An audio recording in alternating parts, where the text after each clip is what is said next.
শয়তান শেখ হাসিনা ছিল এবং যিনি একজন মুনাফিক, যিনি মিথ্যাবাদী, যিনি নির্লজ্জ, যিনি ভোটচোর, যিনি গণতন্ত্র হরণকারী, যিনি বাংলাদেশের সবচেয়ে দুর্নীতি বেশি করেছে,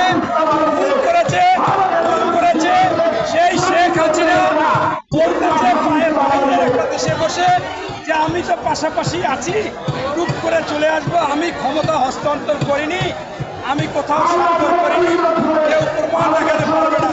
পাগলের মাথা খারাপ শুনেছেন, এইটা হলো আস্তা পাগলের মাথা খারাপ।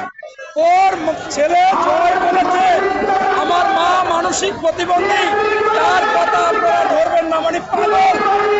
ওনার ছেলেও প্রতিবন্ধী। তাই আমার কাছে আজকে এই কয়েকদিন পর্যন্ত বিভিন্ন জনে ফোন করে আমি সামাজিক মাধ্যমে থেকে অবাক হয়েছি। সেখানে বলেছে যে পরকীয়া করে পালিয়ে গিয়েছে, এখন আবার ঘরে ঢুকতে চায় কেন? উনি নাকি তালাকে সই করে নাই।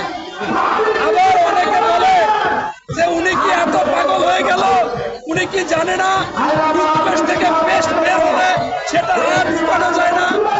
উনি তো দেশ থেকে পালিয়ে গিয়েছে, উনি বলো তো পালিয়ে গেলে তো সেই স্থান খালি থাকে না। তারপরও আমি আইনি কথা বলবো, প্রেসিডেন্টের কথাই সর্বশেষ কথা। ওনার প্রেসিডেন্ট বলেছে যে শেখ হাসিনা আমার কাছে পদত্যাগ পত্র দিয়েছে। এরপর আপনি শেখ হাসিনা আবল তাবল বলেন, পাগলামি করেন।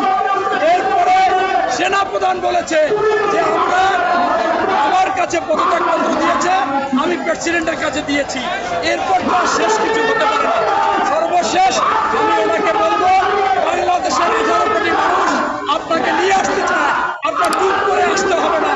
বাংলাদেশে 118টা মামলা হয়েছে, 118 বার আপনার ফাঁসি বাংলাদেশের মানুষ চায়।